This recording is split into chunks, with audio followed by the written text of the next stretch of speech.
So, in my channel update, I talked about the fact that it's been 6 months since my last episode of the Skyrim Let's Play, and I talked a little bit about what I've been doing for the first two of those 6 months, and then I said that I felt like what I've been up to for the past 4 months really deserved its own video.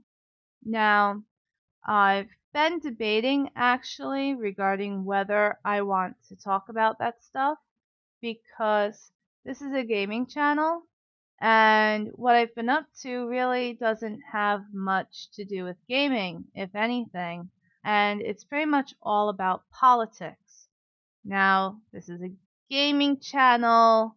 It's kind of iffy whether it's appropriate to talk about politics and also whether it's a good idea.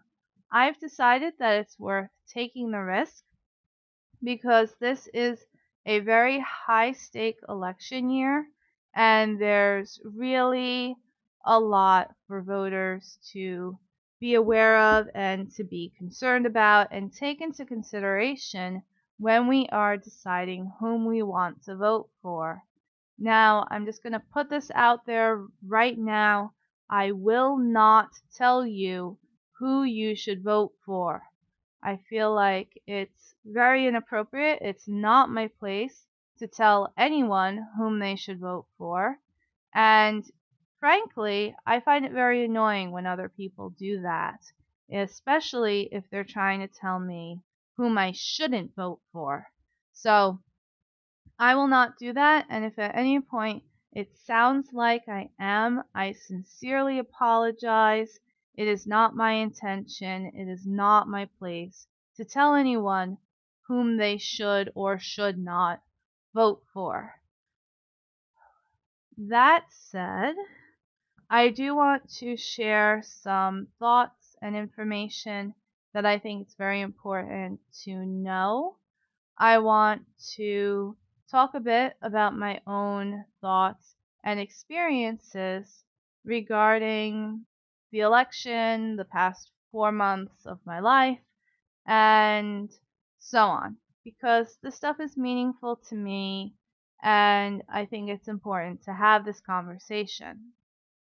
So first, information. If you are an eligible voter, please make sure that you are registered to vote, and if you are not registered, please register to vote.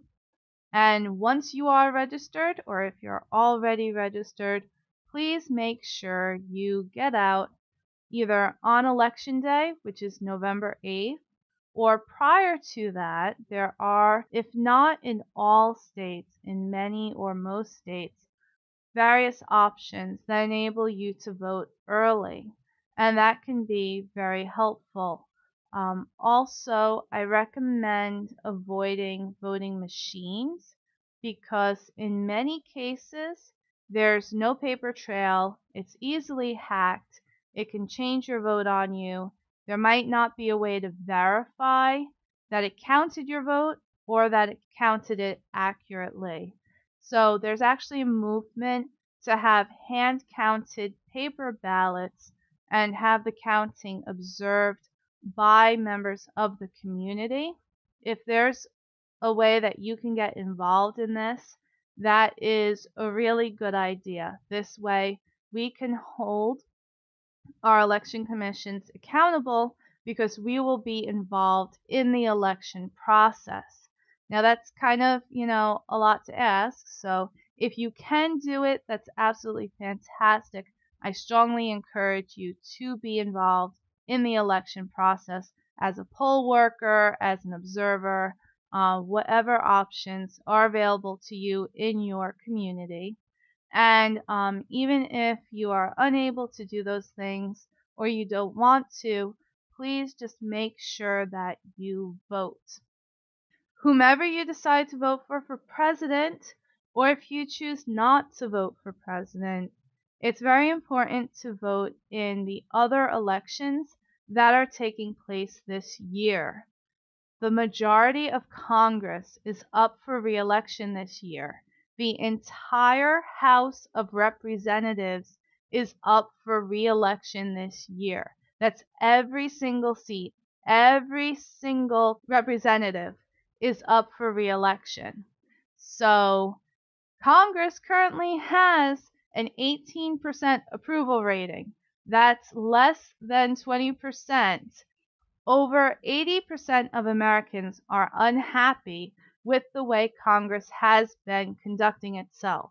So if you are one of that 80%, this is a great opportunity to vote for someone whom you feel will do a better job of representing you and your community and enacting policies that will make life better for you and your community. Additionally, there are 34 seats in the Senate, which has a total of 100 seats, so that's a pretty high percentage. About a third of the Senate is up for re-election.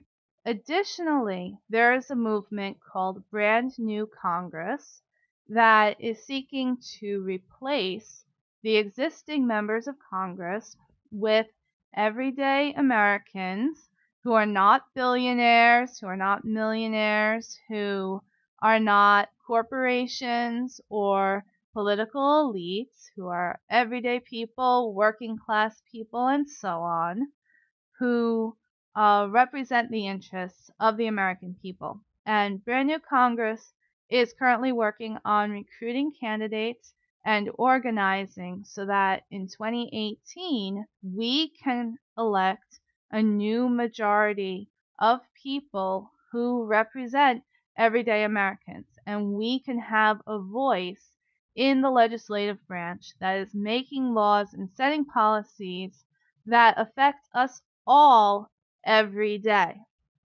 So that's looking forward a bit to the midterm election, which is very important. But know that this year there is an opportunity to elect new members to Congress. And it's very important to vote in those elections and to have as high a turnout as possible. Depending on where you live, there may also be more local elections such as state assembly, mayor, and so on, that it's important to vote for. There may also be ballot initiatives that are important to vote on. For example, in my town, we have the opportunity to vote for mayor and town council. And in my state, there is a ballot initiative to make an amendment to our Constitution that has the potential to have a strong impact on multiple communities throughout the state. Now, this, if I just heard about it briefly, I actually might think that it sounds like a good idea. But looking into it a bit more closely, I and many others have come to the conclusion that it has the potential to be devastating for communities throughout the state. So it's very important not only to vote, but to make informed decision about whom and what you want to vote for. So, yeah, if you take nothing else away from all of this, it's to please do some research, find out as much information as you can about these various topics, and make an informed choice. Relating to informed choices, I am going to talk about the presidential election a little bit. It is very important, if we value democracy, for all voters to know whom all their choices are for president. There are 4 candidates. I believe it's just 4, but there are 4, not just 2, 4 candidates who are on enough ballots or otherwise electable in enough different states that they have the potential to gain the 270 electoral votes required to become president. 2 of these 4 candidates are being excluded from the presidential debates because they are third-party candidates. I'll put third party in quotes because I really think that that term should not be an issue, I guess you could say. And So we have the Commission on Presidential Debates, which is controlled by the Democrats and Republicans and wealthy donors, and they get to decide who is allowed to participate. And they have set rules that make it virtually impossible for parties other than the Democrats and the Republicans to participate in these debates. That is not fair. That is doing a disservice to the American people. Now, whomever you support, I'm not going to judge. I'm not going to tell you who to vote for. I think that we all voters, need to unite and come together and demand that the other two candidates, Green Party candidate Jill Stein and Libertarian candidate Gary Johnson, both deserve to be included in the presidential debates. And we can't pick one or the other, even if we prefer one or the other. We need to unite and get both of them in the debates. This way, all Americans will have the opportunity to see all four presidential candidates on the same stage, answering the same questions, and make an informed decision about who we each think is the best candidate to represent us, not only as individuals who need to have representation in the government, but also as a country in terms of our international relationships around the world. So who's going to support and set the policies we need to survive as a nation, as individuals, as communities, and who is going to have the impact on the rest of the world that we want and that we need. So again, I urge everyone, regardless of your political affiliation, regardless of whom you support for president, even if you support either the Democrat or the Republican, please, I ask you to unite with people who support the other two candidates, the Green Party candidate and the Libertarian candidate. Let's all come together and say we deserve to know who our choices are, and we want to see all four candidates on that debate stage. And finally, we come down to the practicality of voting, because what you need to do in order to be able to vote is different in different states. Across the board, for the general election, and this is a question that comes up quite often, you can vote for whomever you want. So if you are unaffiliated voter, which is actually the majority of voters in the United States, if you are unaffiliated or you're a member of a particular party, you do not have to vote within your party. You can vote for whomever you want for president. You can vote for someone in a different party for senator. You can vote for someone in a different party for mayor or whatever.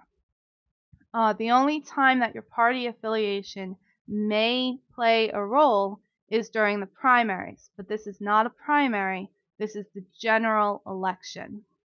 Another thing that's important is to know what the voting laws are in your state. Some states have unfair restrictions and requirements that disproportionately affect people of color and working class people and poorer people, and it's really not fair. But one thing that we can do is to, first of all, fight against that kind of legislation, but if we can't, change it in time to make sure that we know what documents we need, if any, to bring with us to the polling station or otherwise have available when we want to vote so that we're not kept from voting. So know what documentation, if anything, you need. Also, know what different restrictions are. For example, write-in votes are allowed in some states. write-in votes are not allowed in other states, and in those states, your entire ballot may be invalidated if you decide to cast a write-in vote. So if you want to do the write-in vote, please be aware of what the impact may be. And again, it's very important to vote in all of the elections that are taking place, not just the presidential election. So seriously consider whether it's worth having those other votes invalidated before making the choice to make a write-in vote. And again, this isn't true of all states, but in some states it can be an issue. Another thing is that, again, it isn't fair and it should be changed. But in some states, if you do not vote for president, it may invalidate all of your other votes. So please be aware of this. Please look into whether it's an issue in your state. And again, you can make the decision. If you really want to abstain from voting for president, be aware that it may invalidate the rest of your ballot and make an informed decision. Okay, so just to quickly recap, please make sure that you vote this year between now and November. It's very important to make sure you're registered and to make sure you have any documentation you may need in order to be able to vote. For example, I forgot to mention this, if you are a newly registered voter or if you've made an update to your registration, such as a name change or an address change or anything like that, you may need to have your driver's license or another ID available. If you can, you might want to consider voting early, voting by mail. So that's something to look into. And it can also be good to look into how you can become involved in the election process at your polling station so that we can ensure integrity in this election. I encourage you to vote on your entire ballot, not just for president, but for Congress and for other local elections and ballot initiatives.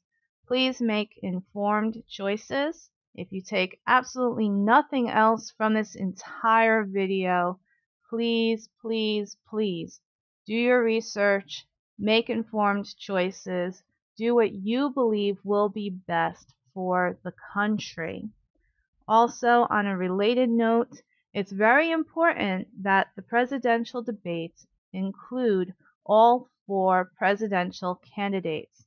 They already include the Democrat and the Republican. We need them to include the Green Party candidate and the Libertarian candidate as well.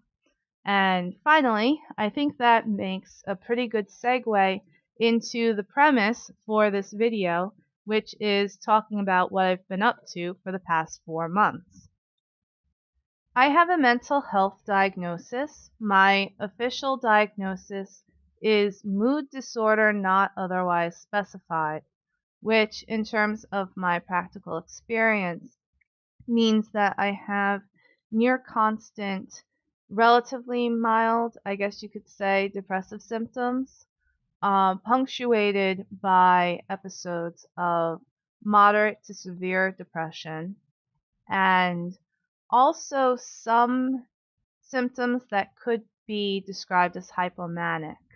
Um, Usually these symptoms are mixed with depressive symptoms, and I do not believe I have ever met the criteria for a hypomanic episode, which is why my diagnosis is not otherwise specified and not, say, bipolar 2.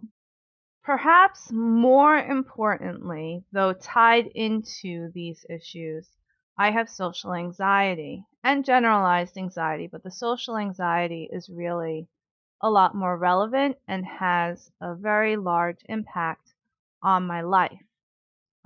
At the time that Bernie Sanders' campaign for president came to my state, which was, surprise, surprise, about 4 months ago, one of my treatment goals was actually to be able to get out of the house and join a group of some description and interact with other human beings. So I was a bit uneasy about the idea of volunteering for a political campaign, but I was very inspired by Bernie Sanders' message, as were millions of Americans, and he drew ginormous crowds. And I think that everyone, myself included, found it very refreshing to have an honest politician who was talking about serious issues that affect us all and that really, really desperately need to be addressed. I think that what Bernie Sanders did was very important because he took conversations that have been happening relatively in private, things, people talking about things that they want to change or that groups have been addressing for decades, even centuries, but in smaller groups. Like, for example, you might have your environmentalists here and your feminists there and your Black Lives Matter activists there and your $15 an hour now there, and so on. And Bernie Sanders really brought us all together into one movement by calling for this political revolution. And he was relatable, and he was blunt and honest, and he created a vision for a future in which all people can thrive. He talked about addressing climate change. He talked about universal health care, which is something that I don't think was really in the public awareness as a mainstream topic before Bernie Sanders brought it up in the US, of course. In other countries, they've had it for decades. The most recent country to adopt universal health care did so 20 years ago. So we are pretty far behind in that regard. He really spoke to the American people, myself included, and it inspired me to break out of my shell. I somewhat timidly decided to volunteer and found myself eventually becoming a leader in the campaign, a local leader. And it was a very transformational experience for me. I went from being afraid of being judged to calling up random strangers to talk to them about politics and being able to take the not always so nice responses that I got. I also went around knocking on random strangers' doors, often interrupting dinner and so on while canvassing to talk to them again about politics. And again, I had a lot of mixed responses, some really interesting conversations, some people who were rude, and some people who were actually very polite. I don't want to turn anyone off to phone banking and canvassing. They can be very challenging at times, but they can also be very rewarding as well. And hey, canvassing, I got a lot of exercise walking around various neighborhoods. I was able to overcome my anxiety because I had to reach out to random people I didn't know, and I was able to have some nice interactions and survive the not so nice interactions. And as time went on and need dictated, I took on more and more responsibility within the area where I was volunteering. So I moved on from making calls and canvassing myself to training other people. I believe I coordinated the efforts of somewhere between 20 and maybe 40 consistent volunteers, and that included holding them accountable for fulfilling their volunteer shifts, making sure that everything was organized, delegating tasks so that people had something to do if I wasn't quite ready to send them out with a list of doors to knock on, or materials to distribute, and so on. And I found myself able to coordinate things and be a leader and handle some stressful situations that I just never would have considered myself able to do. Like, if you had told me 4 months ago that I would end up doing all of these things, I would have told you that you were crazy. So I came out of the Bernie Sanders campaign feeling a lot more confident in my abilities, knowing a lot more about myself, and having learned some crucial skills that I believe are very helpful and that I can apply anywhere. Working that campaign also helped me to feel a lot more strongly about the importance of addressing the issues that face everyday people. The need for us to have a living wage, the need for us to have access to health care as a human right, not for profit. Speaking again from my own experience, I qualify for Medicaid in my state thanks to the Affordable Care Act. And you know what? I don't like having the circumstances that caused me to qualify for Medicaid, but it is really nice being able to, for the most part, access the care I need when I need it and being able to get my prescriptions for no copay. I really need to have these prescriptions because before I was able to take them and before we figured out the correct dose, there were times when I felt suicidal. So these medications are necessary for me to stay alive. This is a life and death situation. It is very important for me to maintain access to this health care even if, say, I'm fortunate enough for my circumstances to change to the point where I will no longer qualify for Medicaid. Will I be able to afford an insurance plan that will give me the coverage that I need to continue receiving the care I need in order to maintain my improved health? Um, that's a good question. I wouldn't have to worry about that question if we had universal health care. And I have to say that the way Medicaid is run, at least in my state, it really is very unfair to the taxpayer as well as sometimes to patients and caregivers, especially, or I should say healthcare providers, especially, because your tax money goes to the Medicaid program. The Medicaid program, at least in my state, I don't know how it works in every state, gives that money to private insurance companies who then determine what care I can access, what medications I can take, and how much healthcare providers get paid. So instead of your taxpayer money paying directly for this medical care, this health care, your taxpayer money is going to a for-profit organization that is then basically ripping off healthcare providers and may prevent me from receiving care I need. So we need a better system.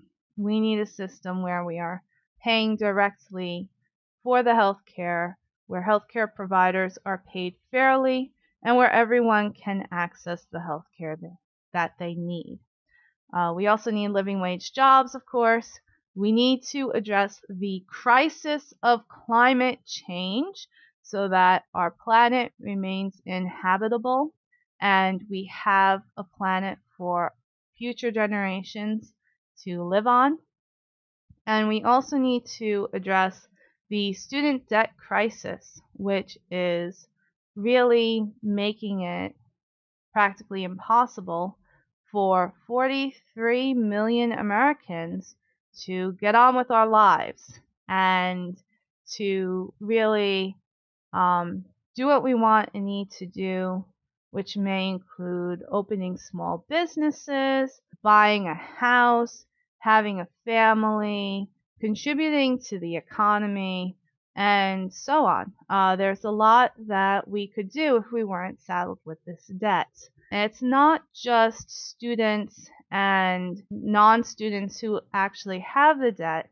It also impacts other members of our family. For example, our parents may be affected if they're helping us with our payments, or if they are otherwise being affected by our inability to pay for certain things because of our debt.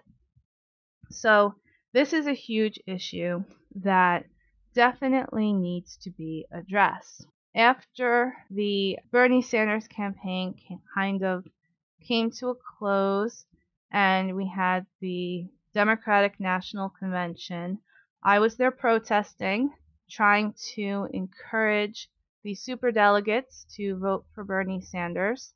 Obviously, that was not successful. Bernie Sanders actually won the pledged delegate vote, by the way, but the superdelegates decided that they were not having it, and they voted overwhelmingly for Hillary Clinton. It's just a matter of doing the math to be able to verify that statement, and I found it to be very disheartening. I found it kind of difficult to pick up after that, to be honest, because we had sacrificed a lot, we being everyone who supported Bernie, in terms of donations to his campaign, in terms of helping the delegates that we elected who were supposed to be our voice but were silenced in many ways, helping them to be able to get to the convention. And also, they made huge sacrifices in order to be able to get to the convention and represent us. So it was very, very painful time. But Dr. Jill Stein was there, and she presented a new ray of hope to have this positive future that Bernie Sanders had talked about and that she has been working for decades. She is an environmental activist, and she has also become involved in other areas of activism, and she is very much in touch with the Black Lives Matter movement. She has been coordinating with them and incorporated a lot of what they want into her platform. She has a plan to cancel student debt. She is the only candidate who is currently promoting universal health care, and she has a Green New Deal, which will help to create living wage jobs and convert us to 100% renewable energy by 2030, helping to avert the climate change crisis. So I think it's probably pretty obvious who I personally support for president. I am not going to tell other people who to support for president, but I will ask people again to make an informed choice, to learn about all of the candidates, and to decide who you feel is going to be the best possible president of the United States, and be brave enough to vote for that person, even if there is a lot of pressure not to. I decided to leave the Democratic Party and become a member of the Green Party, and I joined my state's Green Party. And it has been absolutely fantastic because once again, I'm working with a group of people, very dedicated volunteers who care a lot about issues that are important to me and that have a crucial impact on the daily lives of millions of Americans, pretty much everybody who isn't a billionaire. And I've become involved in the communications committee, writing press releases and participating in other media efforts. And it's been great because I get to be opinionated and people want to read it and they appreciate it.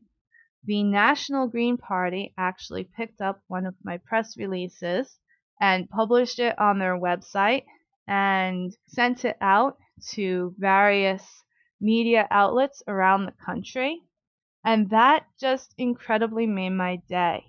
So I get to take on leadership roles because it's very much on your own initiative. If you want to do something, you pick it up and do it, or take point on it, take leadership of it.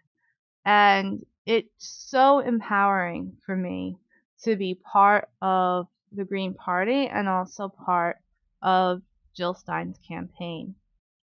So yeah, that's it. That's what I've been up to. I have been becoming an activist, getting involved in politics, being opinionated, and influencing the media as much as I'm able to.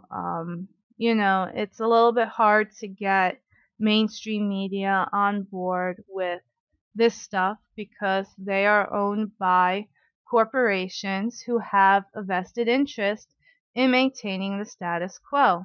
But as much as we're able to reach out to various outlets, it feels really good to get the message out and to help out a cause that is meaningful to me. So, yeah, I want to thank you very much for watching this video and listening to me talk about all this stuff. I hope that you found it enjoyable. Please give a like if you did, and please share this video, subscribe if you haven't already, and I think that I will enable comments on this video because I do think it's important for us to have a conversation, but I want to ask people to please be respectful of me and of each other. Even more important, honestly, to me, that you be respectful of each other. Politics is a heated topic. We all have our own perspectives, and it's important that we be able to share them, but it's also important that we respect each other's rights to have different perspectives. Each person on the internet is an actual human being with feelings that can be hurt, with emotional needs, who may have reasons why a hurtful statement could be particularly harmful to them, and basically just, be a good person, be an awesome person, contribute to the love and peace and joy and warm fuzzies and camaraderie in the world, all that's good in humanity. Again, thank you so much for watching. Please like, share, subscribe, comment respectfully, and have an absolutely fantastic day.